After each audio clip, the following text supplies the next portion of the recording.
distance between parallel lines. Let r vector is equal to a1 vector plus lambda b vector and r vector is equal to a2 vector plus mu into b vector be the equation of two straight lines which are parallel. They are coplanar as they are parallel lines.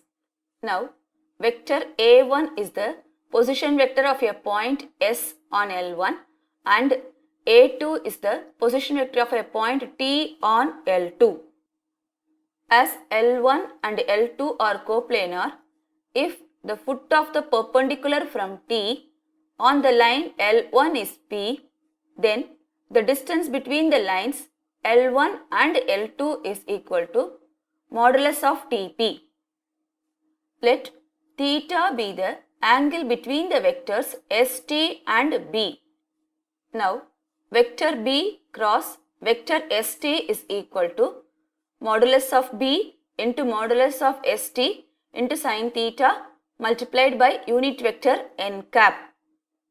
Now, vector ST is equal to a2 vector minus a1 vector and modulus of ST vector into sin theta is equal to Pt. Substituting the corresponding values, the distance between the given parallel lines is d is equal to modulus of Pt vector, which is equal to modulus of b vector cross a2 vector minus a1 vector divided by modulus of b vector.